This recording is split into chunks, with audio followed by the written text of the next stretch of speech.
Let's go. Let's go. Oh, did you want to? Sorry, I'll let you. Next time. I'm in love with you.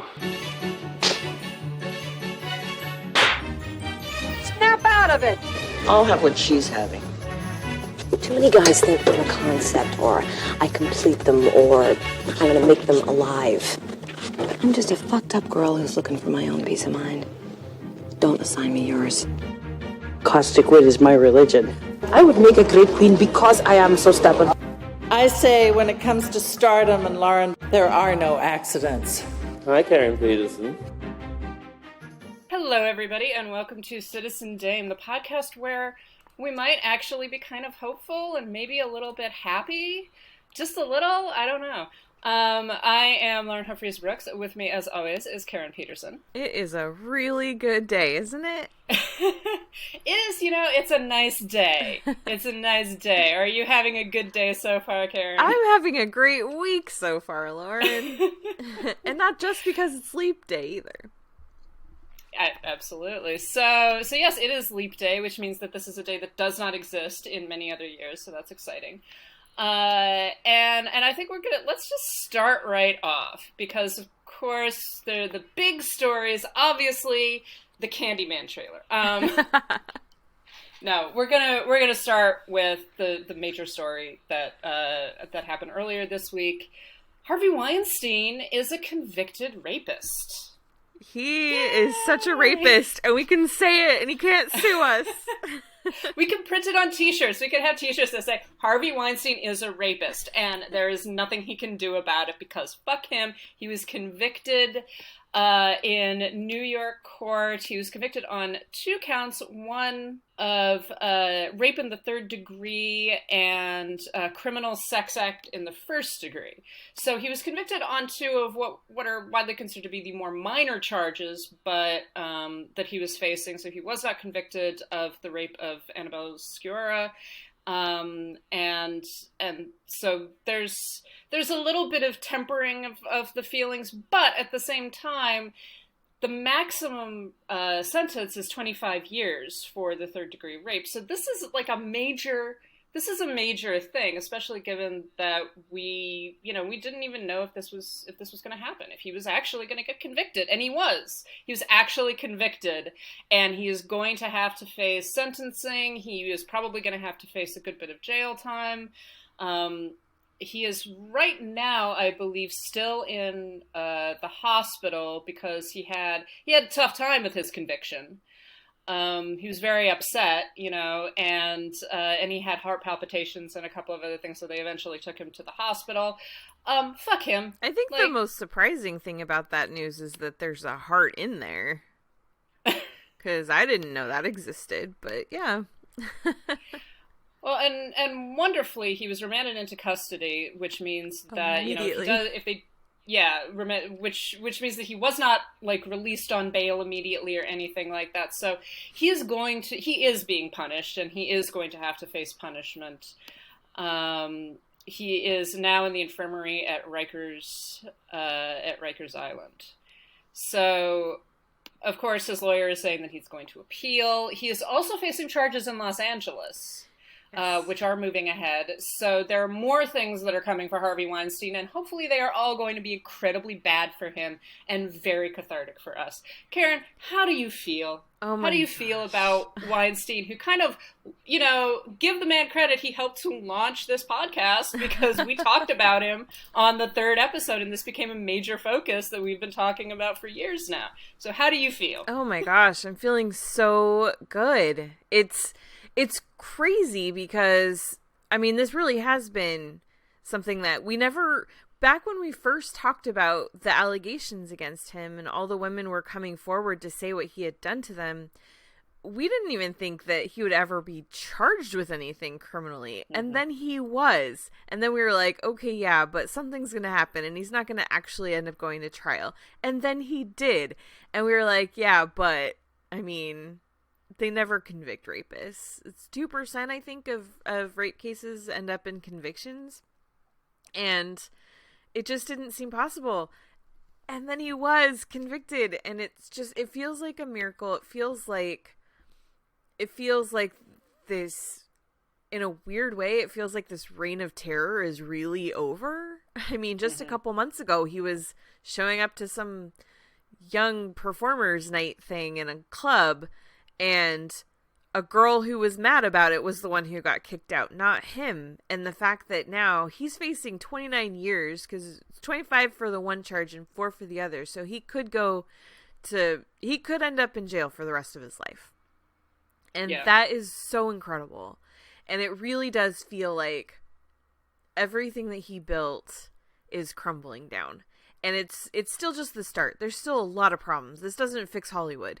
This doesn't fix the culture that allowed a person like him to go unchecked for so long. But it's a really good start.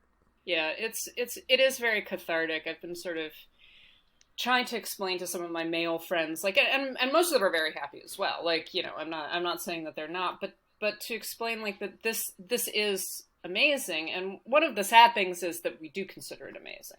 Yeah. That we do, you know, there was that part of me when the, you know, and I kept on saying like, oh, whatever happens, it'll be fine. You know, we'll work through it, etc. But then when the little notifications began popping up saying like, oh, the jury has come back with a verdict, I was like, oh God. Mm-hmm.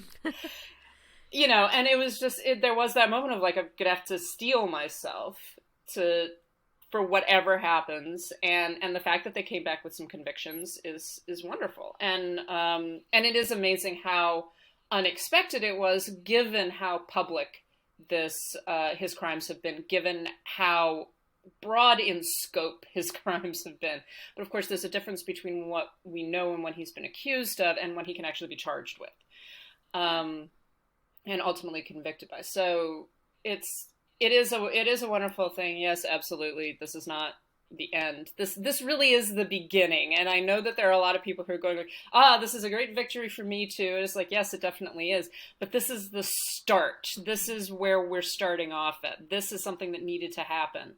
And it does give you hope for the future of the feminist movement right now, and for the future of actually holding these very powerful men. And we can't underestimate how powerful Weinstein is in Hollywood, to actually pay for the crimes that they have committed. And the things. Sorry, you go on. I was just going to say, I listened to Ronan Farrow did a bonus episode of his podcast, which ended just a week or so ago.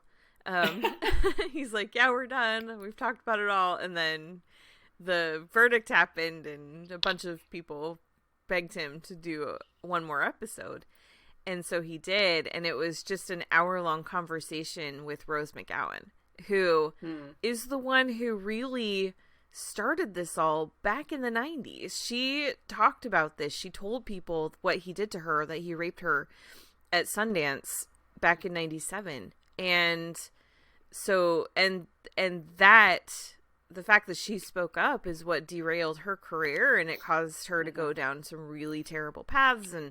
And now a lot of people just consider her just this like crazy person, which, you know, it's not totally unjustified to say that, but a lot of what has happened in her life has been because of Harvey and because of other really bad people. And this conversation was so interesting to listen to, because she talks about how for the first time that she can even remember, she actually has a little bit of hope, and she feels like she can exhale, and that things can actually start to change.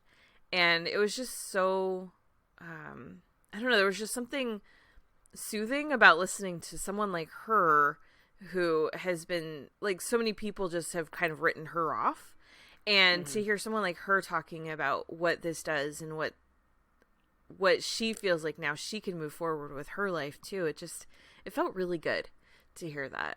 Yeah, and that's the point of things like this. It's really, you know, I've had some interesting conversations about this issue of punishment and how much is he actually going to be punished. And he is going to be punished, and he is being punished. I mean, that's pretty obvious.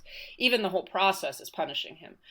But that it ultimately, in many ways, it's not about punishing him. It's not about making him suffer, per se. It's about providing catharsis and closure for the people that he's hurt.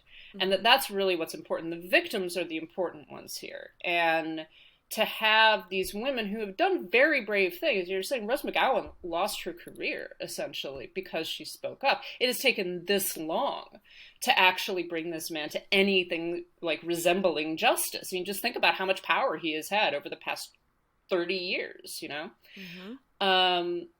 And now it has reached a point where he's actually been convicted. He is a convicted rapist, we can say that. And these women get some degree of closure. And I remember back when the Bill Cosby trial was going on and they finally convicted him.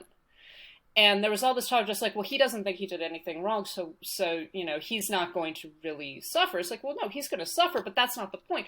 I remember seeing these women crying in the hallways because this man who had hurt them and who had damaged their lives was actually going to pay for what he did. And that's the point. It really isn't like, here's how he's going to suffer. It's like, no, here's how they're going to be able to heal.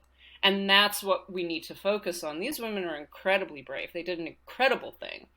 And it has actually resulted in a change. And hopefully it will result in more people coming forward, in more people being confident that maybe they can come forward and something will be done.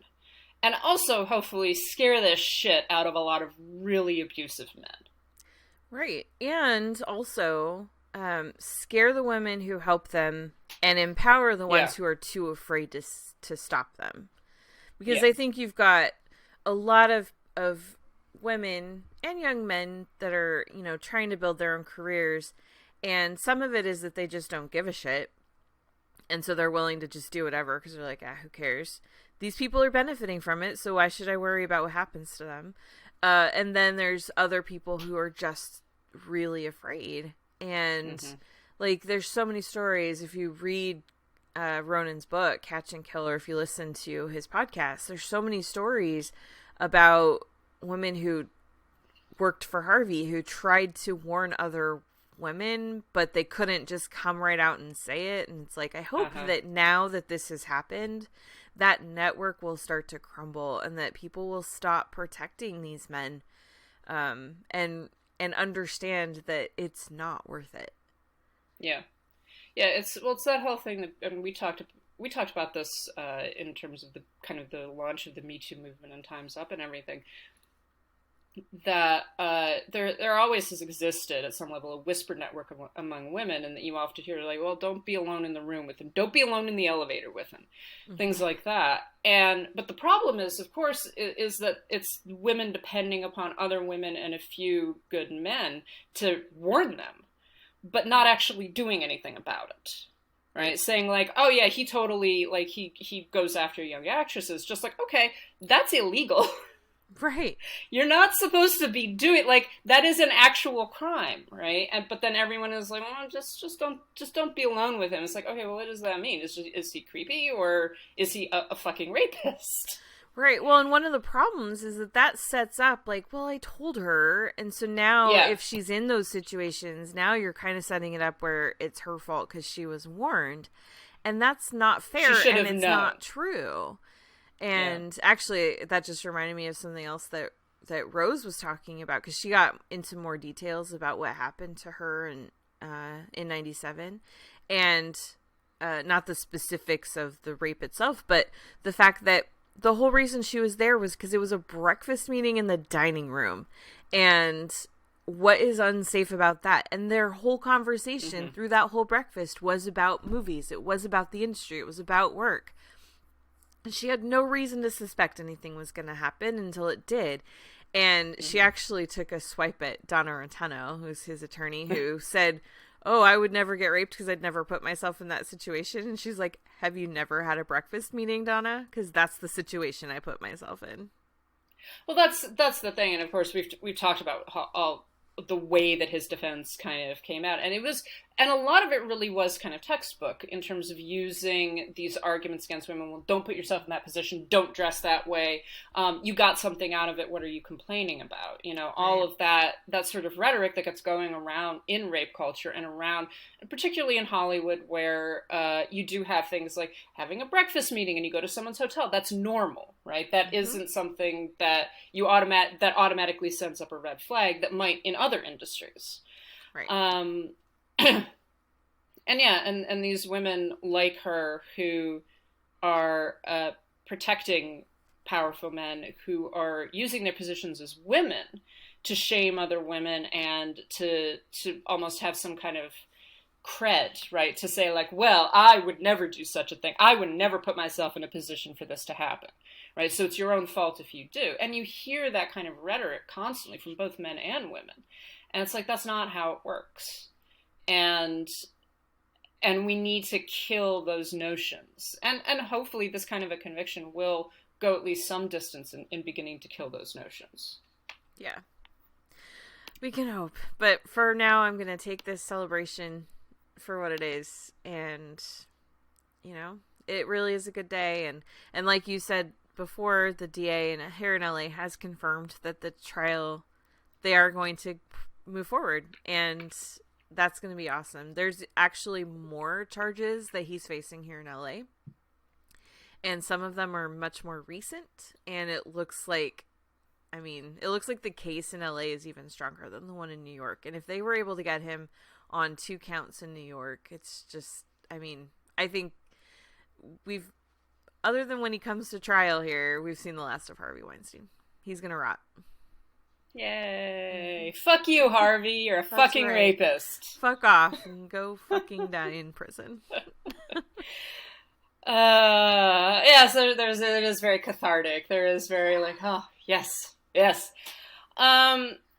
Okay, let's move on to talk about, I feel kind of bad moving on. I feel kind of bad moving on after this because I'm just like, okay, well, let's talk about another convicted rapist. Well, that's the thing is, like, I wanted to do a whole episode the day that he was convicted, but we just weren't able to get that together. I wanted to do a Harvey-centric episode, but oh well, that's okay.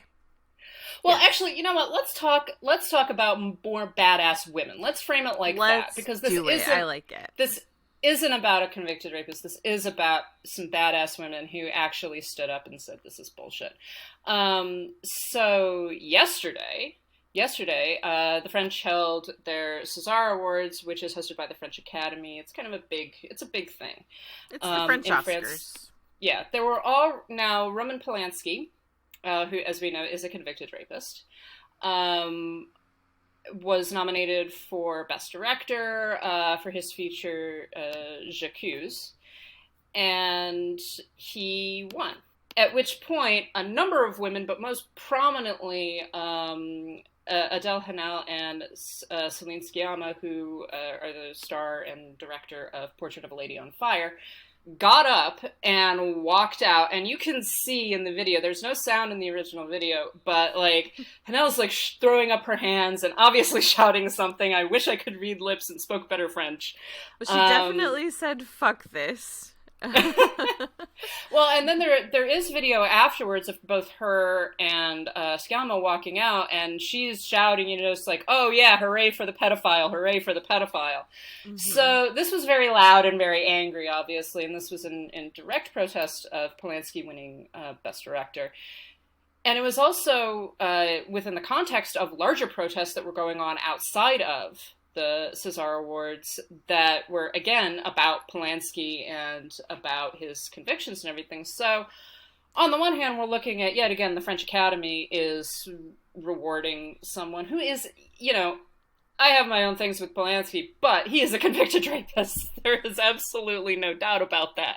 Yeah, he pled guilty. Yeah, he fled the United States. He stood in court and said, yep, I did it. And then he ran away. So the fact that particularly within this context, of the conviction of Harvey Weinstein, of, you know, France, all film industries having their own reckoning. Hanel, who is a rape survivor, and who was molested as a child by a director, you know, she has reason to be angry, and all of these women have reason to be angry, whether or not you're a survivor. So on the one hand, it's kind of like, oh, great, Polanski. But on the other hand, it's a good thing to see these women willing to make these public protests and willing to say, like, this is bullshit and this has to end. And I said last night, and we both said, France is going to have their own Me Too reckoning in a way that I don't think we are entirely prepared for. Yeah. I don't think the French society is entirely prepared for, because women are pissed. And there were, like, near riots at the César Awards. So this is a major thing, and it's not going away. And I'm certain that Polanski is going to be a major focal point for all of this. So what do you think, Karen? Yeah, I completely agree. I think Polanski is going to be a focal point, and I think that him winning and also his film getting 12 nominations I think that's a tipping point that France isn't really ready for. And I think that when this House of Cards comes down, it's going to be bigger than Weinstein. I really do. I mean, so many of the stories that you hear from French directors, so many of the stories of actresses, even American actresses going to work in France. There's so many things. Like, I mean, I've heard all kinds of stuff about things that happen at Cannes, and they never do anything about it. And France has a notorious history of just being very open and not allowing convictions on rape. I mean, they very rarely even arrest people or charge them. Like, I mean, our rate here in the United States is low, but France makes us look like we're doing a good job, if that tells you anything. So I think that what's going to happen there is going to be huge, and I think it's going to be spearheaded by women like Adele Hanel and Celine Sciamma standing up and saying, we're done with this. We're sick of it. We're not taking this anymore. And yeah, it's going to crumble, and I think it's on the verge of happening now. Mm-hmm. Yeah, there's definitely this growing anger, and I think that it's being felt by women all over the world. But obviously, we all live in very different cultures sometimes, and French culture is different in a certain sense, at least surrounding sex, and particularly older men preying on young women and girls is much more permissive. Yeah. Just culturally, socially. Than the United States is. We still, for the most part in the United States, and we have our own problem, there's no doubt. I'm not saying that we don't. Right. But socially in the United States, we tend to raise our eyebrows when older men are kind of going after or talking about the sexual characteristics of very young women or of underage girls. In France, it's a little bit more relaxed. There's a little bit more of an attitude, just like, well, of course, you know, they're these beautiful women, and these men are attracted to them, and all of that stuff. So there's much more of a permissiveness and a willingness to just sort of brush that off and not think that it's a big deal, when of course it is. And obviously someone like Hanel has experienced it, and for these women to again, willing to very, very publicly, and it was a public protest. Mm-hmm. You know, this wasn't like sitting in your seat grumbling about it. This was like, I'm going to get up and walk out. And that's, again, brave. And it's also good to see. It also shows the degree of anger that is underlying all of this, and that is saying, like, you know, we're not going to take it anymore. So yeah, I have hope. I have hope for France. You know, it's always 2 steps forward, 1 step back, but I do think that things might be changing in the right direction. Hopefully, maybe. I don't know. Yeah. Well, we'll be here to watch it and talk all about it as it does. Yes, indeed. Okay, so let's talk about something fun, I guess is the word that I would use. Let's talk about Candyman, as I mentioned earlier. Yes. We don't talk about trailers much anymore on this podcast, but But Candyman trailer came out, and I think that we are both somewhat excited. So, Karen, I'm going to let you start off with what are your feelings about this spiritual sequel to the original Candyman? Man, so I only saw the original Candyman like once, I think, back in '92 when it came out. And I remember liking it sort of, but I wasn't as into horror as I am now. And so I just never watched it again. And when I heard they were doing a sequel, I just kind of was like, okay, whatever. And then I saw the trailer this week, and I saw it again yesterday because I went and saw The Invisible Man again. And they showed the trailer ahead of that. And I just was like, okay, this is the first time I'm interested in this movie. It looks really good. It looks super creepy. And oh my gosh, that cast. I'm so excited. Yeah. I have to say, like, I really liked the first. I was much older when I saw Candyman for the first time. It was, let's see, I would have been in my mid-20s. So yeah, I saw it in grad school. It was in the context of a class about horror and difference, and so it was talking a lot about the return of the repressed. And of course, Candyman is a perfect example of that. It takes a lot of the violence takes place in a housing project in Chicago, notorious housing project in Chicago. It is about the son of a slave who falls in love with a white woman. All of this stuff. So it's a fascinating film in itself. When I saw this trailer, I was like, oh, this is going to be interesting, because it is actually a direct sequel to the original film, following the now a young man who's an infant and who's abducted by Candyman in the original film. And it also has, I believe it does have, Vanessa Estelle Williams, who is his mother, who is also in the original film. And so there's a lot of nice kind of relationships and everything, and it's dealing with issues of gentrification and race. And it is also being, was written by Jordan Peele and is being directed by Nia DaCosta, who is an African-American woman. So this is going to be really interesting, I think. There's so much interesting stuff about gender and about race and about the relationship between gender and race in the original film. And I'm fascinated by what they're going to do with that. And it seems like Tony Todd, who's the original Candyman, is probably going to be back, at least in voice, if not in name. Which, that's super cool. I loved their use of Say My Name in the trailer. Mm-hmm. That was great, because just the way that they slowed it down, and so perfect. Just the way that the trailer unfolds, and I don't normally like talking about trailers that much anymore because I think it's kind of boring, but just the way that it starts off with those girls standing in front of the mirror, and it brought back memories of like when we used to do stupid crap like that when we were kids, and it also kind of brought back those. I was like, I need to watch the original again, which is on Netflix, by the way. And Yahya Abdul-Mateen, who's just so hot, is in this, and he was most recently in Watchmen.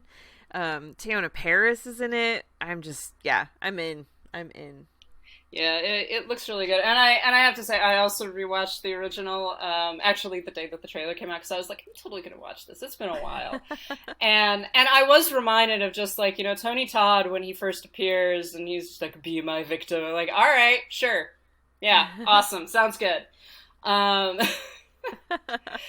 but I guess that the and a lot of Clive Barker's stuff is very much like that. Is about that relationship between extreme violence sometimes and sex and desire and pain and all of that stuff, and it's always very weird but also very appealing, which is kind of the point. So yes, and this film looks like it's carrying on that excellent tradition, so I will be interested to see what happens. And I do trust Jordan Peele, and I do trust Nia DaCosta. I think that this is going to be really interesting.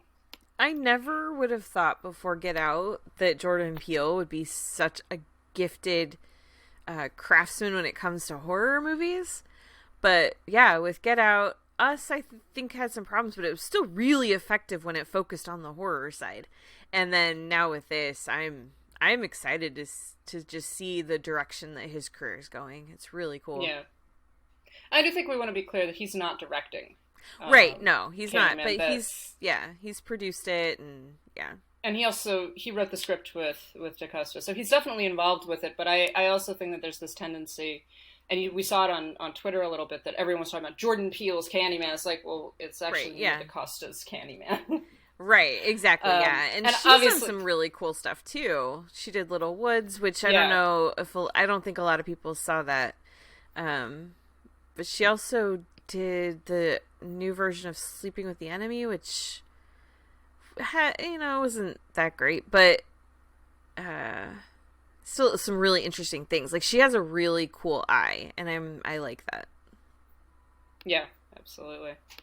So okay, let's move on with a couple of listener questions. Obviously, we didn't record last week, so we still have some leave-over questions from there. And I want to start with this one just because I went to see the movie again yesterday. I almost did. 4 times. I have seen Birds of Prey 4 times now, which means I have made up for 3 whiny man children not going to see it. So, yeah, fuck you guys. And you know what? There are a couple that I specifically thought of, just like, this is your ticket. This is your ticket. You have now seen this movie. So this is from at BC Wallen. Harley Quinn and the Birds of Prey have all had their character establishing, redefining movie. What's your ideal sequel? I was trying to think about this because I do not know the comic books or the cartoons terribly well. This is just not my thing. So I don't really know where in the comic books or anything like that you can sort of pull character development and stuff like that. But one of the things I was thinking about is that I know Poison Ivy gets involved at some point, and I believe that at some point she also dates Harley. And I would be fascinated to see something like that, to actually introduce Poison Ivy and to bring in sort of a romance between the two of them, or an attraction. Obviously, at the end of the film, we've got this great setup. Spoiler alert for anyone who still hasn't seen it. How dare you, first of all. Second of all, I'm going to spoil the end of the film. We've got this great setup where Harley and Cassandra are working together as, I'm assuming, mercenaries and badass motherfuckers. And a little bit of grifting thrown in. And, I mean, Harley is still a criminal, and she still likes that. She's still Harley. which I appreciate. And meanwhile, the Birds of Prey, the dorky little do-gooders, are off, protecting Gotham from crime, because Batman is just a fucking moron, obviously. And so you've got an interesting setup already where they can kind of be in cahoots with each other. They can also be against each other. There can be some interesting pushing and pulling going on there. I think to just drop Poison Ivy into the middle of all of that would be fascinating. So that's where I'm at. What do you think, Karen? Oh, I like it. Yeah, I was kind of thinking with these women, I wasn't even thinking about who to add into the mix, but yeah, I was thinking, like, in a sequel, I definitely want to see more of what Black Canary can do, because wow, that girl has pipes. Yeah. And I want to see more of that. So definitely something where you got the Birds of Prey now, and they're off fighting crime for Batman because he's, become a loser. And then somewhere along the way, either they have to join back forces again with Harley and Cassandra, or maybe they're chasing after them because of something that happened. I don't know. That could be really interesting. But oh man, I like this Poison Ivy idea. Who would play her? I don't know. Because you would want someone relatively about the same age as Margot Robbie. Right. So you want someone within the same generation and everything. The first one that popped into my head was Emma Stone. Yeah, I would be interested to see her go bad. I think that would be interesting. Of course, is she Cruella de Vil? She is. Mm-hmm. So that might be kind of an early foray into that. That would be sort of interesting. I'm trying to think of of who else could be. Actually, to be totally honest, I really liked Uma Thurman in the very terrible Batman and Robin movie. She was great, but Her daughter. oh, that's true. Yeah. That's Oh my true. gosh, That I could- just blanked on her name, but yeah, she was Robin in Stranger Things 3. Oh. Oh my gosh, I'm totally blanking on her name right now. Oh yeah, I know who you're talking about. Oh yeah, Crap. that could be interesting. Maya Yeah, Hawke. that could be very interesting. I don't know. Mhm. So yeah, I think one of the things I like about Birds of Prey is that there is a fascinating setup. That there's a lot of places you can go with those characters, and I do definitely want to see them all kind of get back together because Harley so obviously wanted friends. She just wanted people to have tacos with and like some margaritas or something. That could be another element that maybe they every once in a while they get together and are just like, okay, we're gonna totally have a truce, Harley. You're committing crimes that we should be stopping, but we all want to go get tacos. So I would like to see a little bit more of that of the group getting to be together and getting to work with one another and hang out. Just because I love those ladies. Love it. So, all right. So let's see. So we have another question from @musicalello, and I haven't thought too heavily about this, but it's an interesting one. If you had to only see one movie from each decade of the 20th century, what would they be and why? Let's see. There are a lot of decades. There are. I think from the first decade, I'd probably pick The Great Train Robbery because it's cool.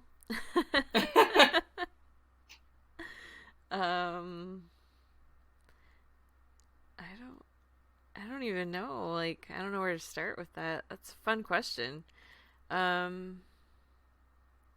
It's hard because I think that there's a lot of overlap. Yeah. I mean, for the 1960s, for me, Psycho, definitely. Ooh, yeah. And that's the thing. It's like, man, there are some years even where I can't pick one from just one year, let alone a whole decade. I think for the 1990s, The Matrix, probably. That's one that popped into my head. It is such a 90s movie. It's actually a very late 90s movie.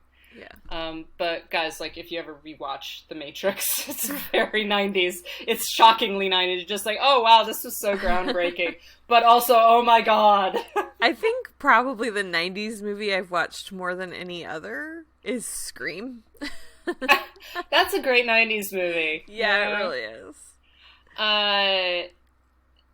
I think don't quote me on it, but I think that the first Teenage Mutant Ninja Turtles film is the 80s. I love that movie. Yes, 1989. Mm-hmm. Yeah. Okay. Good. So yeah. So definitely on there, and that's just my childhood memories. I loved the Teenage Mutant Ninja Turtles, and I loved the first film. And it's also such a weird view of New York because you look at it now, it's just like, really? Oh my god. I think for me, for the 80s, it would probably be either Top Gun or Back to the Future. I'm gonna have to go Top Gun because my boyfriend's in that one. Shocked. Yeah, shocked. I know. I like to surprise people now and then. Oh man, from the 70s. 70s are hard because I think that there are a lot of very interesting films. Probably Taxi Driver, just because I think it's so brilliant. But also, I think this is still 70s, McCabe and Mrs. Miller, the Robert Altman film with Warren Beatty and Julie Christie. And that's a fascinating film, too. Yeah, my initial reaction was, oh, probably The Godfather, but I don't know if that's correct. I don't know.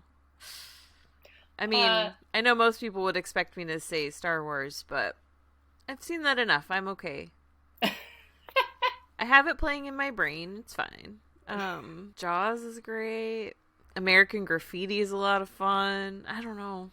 Yeah, it is. What about the 1950s? See, this is one where I have a couple of different years where I've got multiple films that I'm like, I don't want to give that one up. Like Sunset Boulevard. Yeah. And All About Eve. And those are in the same year. And I like them both. And I would want to pick them both.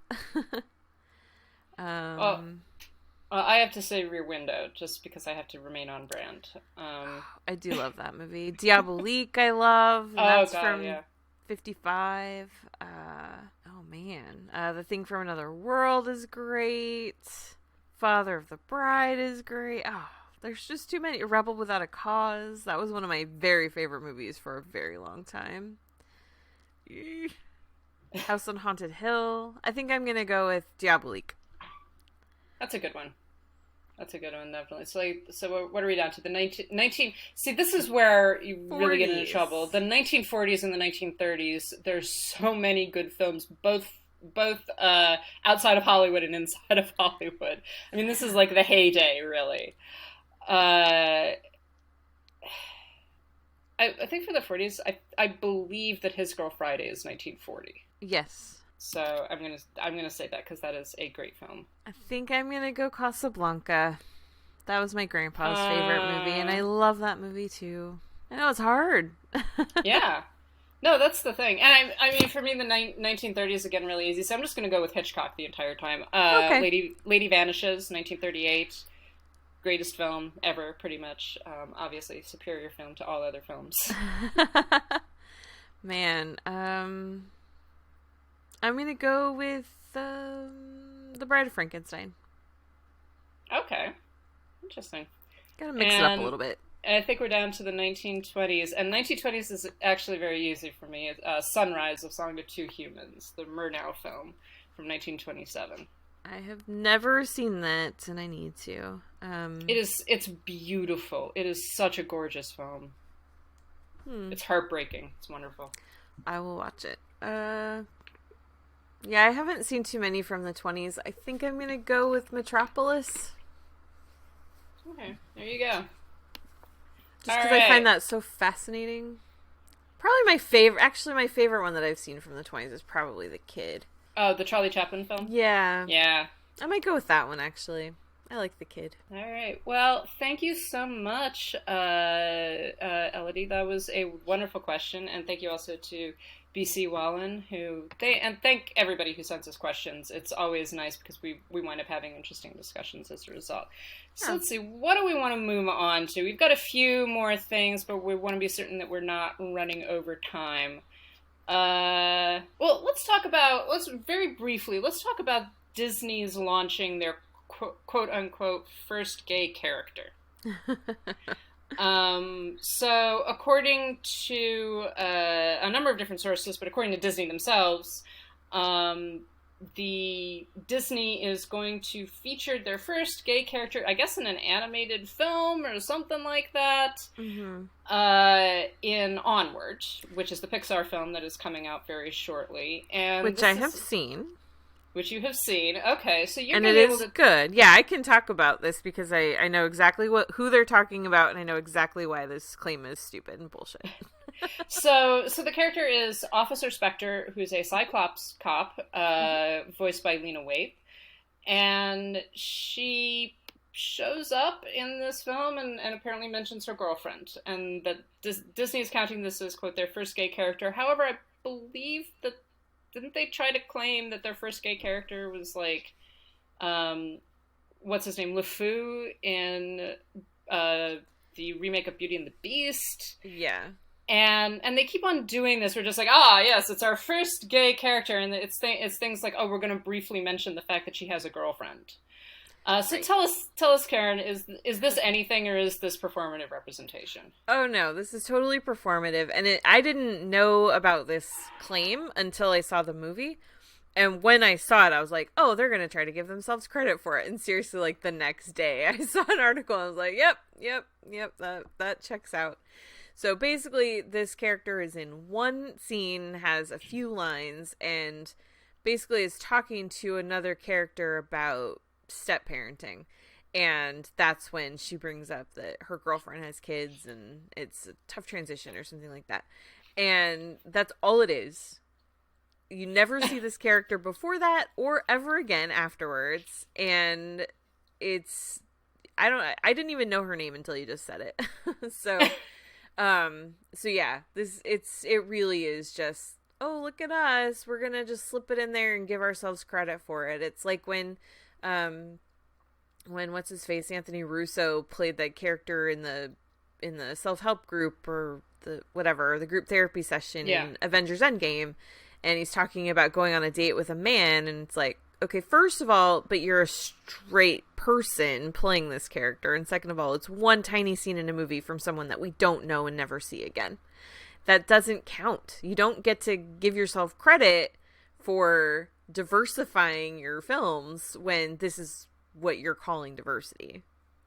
Yeah, exactly. It's really, I mean, it's become almost a joke now. Like I say, Disney has already claimed once before that they were going to feature their first gay character, and like you say, the Russo part in Avengers. It's just, it's weird.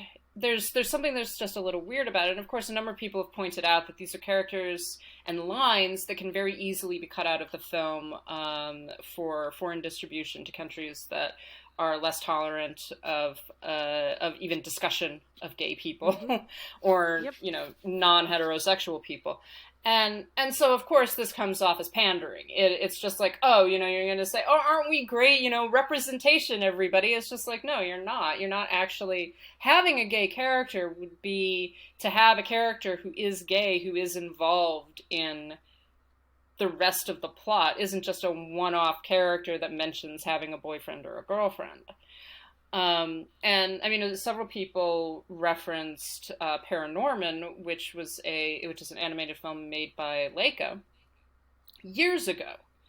And there is a prominent gay character. Now, one of the issues with that one is that you don't actually know that he's gay until the very end of the film. But he's a major character throughout the entire film.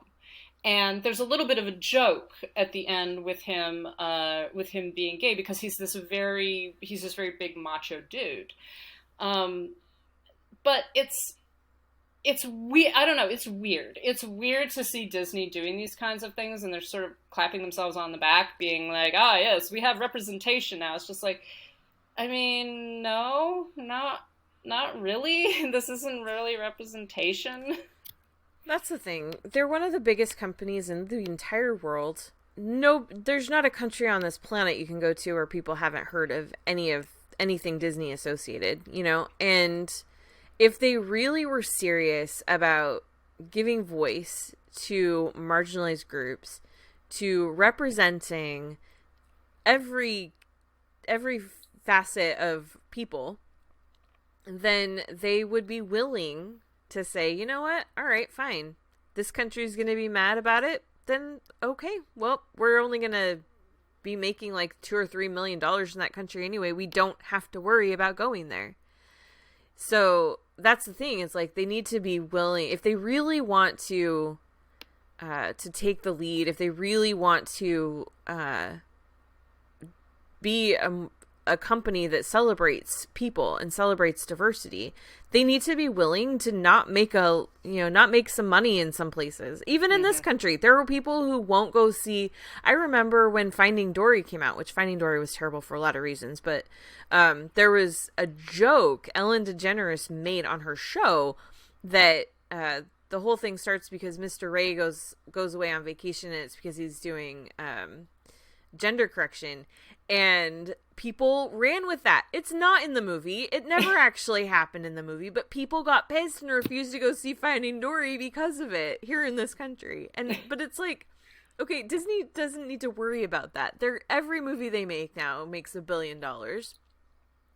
Like, they can sacrifice a couple million for the sake of actually giving people a voice.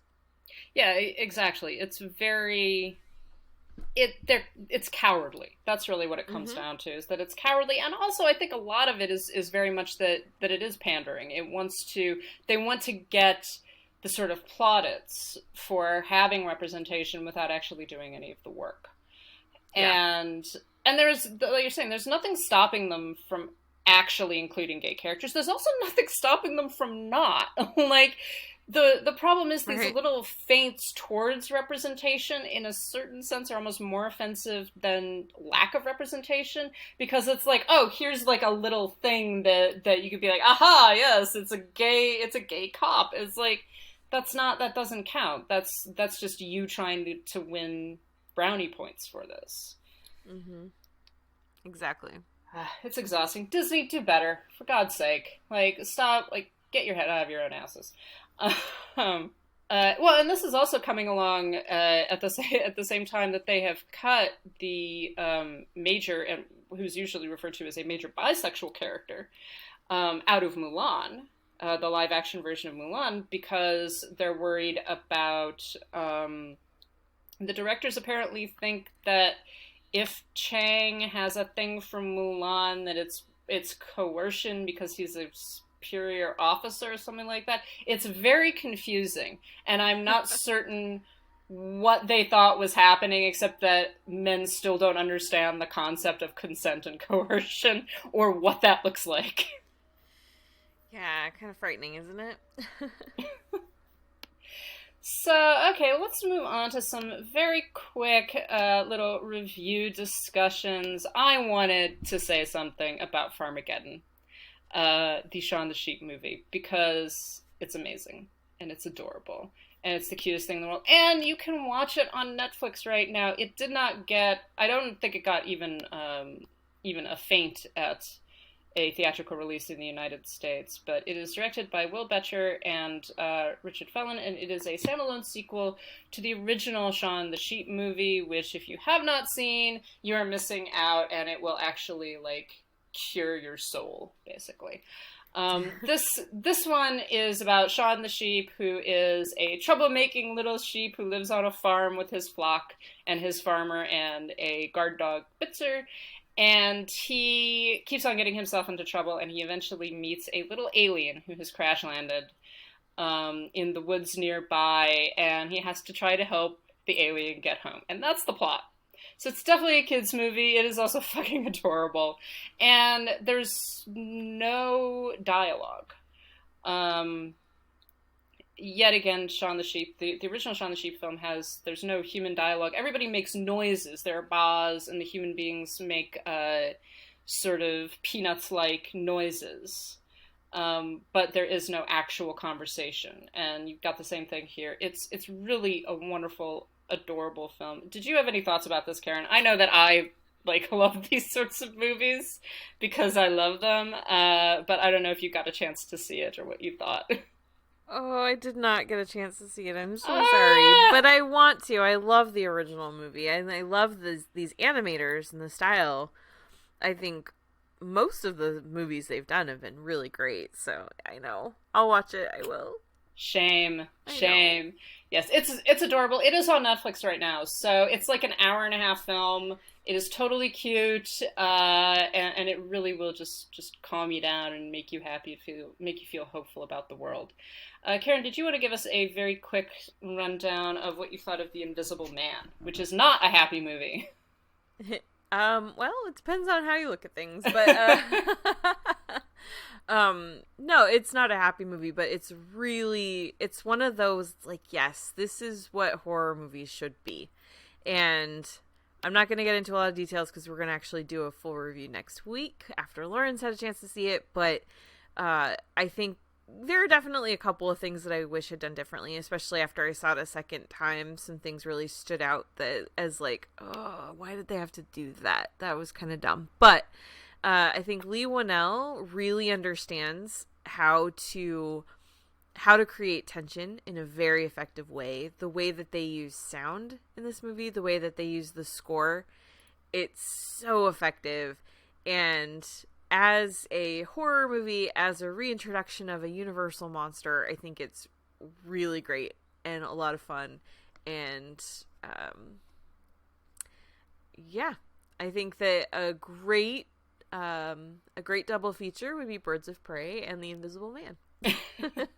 I have heard that, which gives me a great deal of hope about this movie. So I'm excited. I am. I wanted it to be good.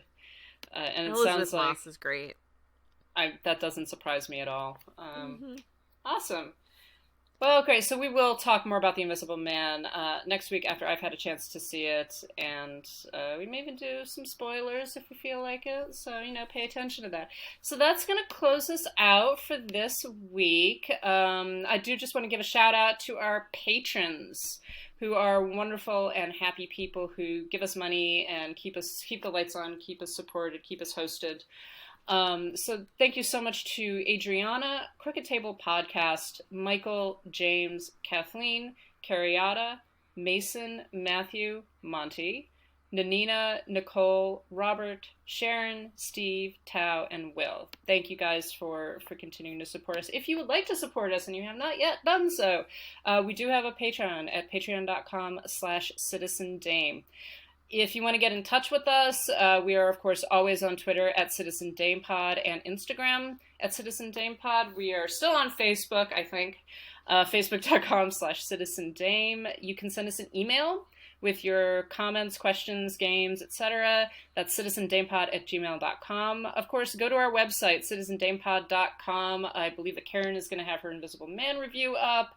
I've got some articles up about Birds of Prey, some Blu-ray reviews, so there's a lot of good stuff coming. We do have a Zazzle store if you want to buy some stuff from us. That's zazzle.com/citizendame. We have some adorable bumper stickers and t-shirts, which I own, and buttons, which I also own. If you want to give us a couple of dollars, but don't want to make the commitment to Patreon, we do have a Ko-Fi. That's ko-fi.com/citizendame. And of course, you can always get in touch with us individually. I am at LH Business. Karen, where are you? I am at Karen M. Peterson. And that's going to close us out. We will talk to you guys later. Bye. Helen. Yes? Helen.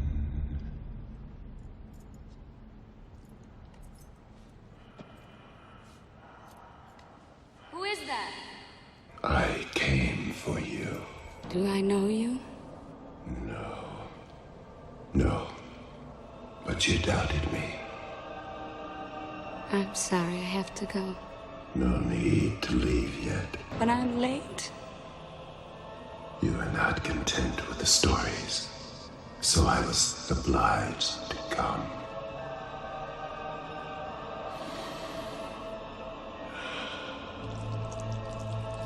Be my victim. Be my victim.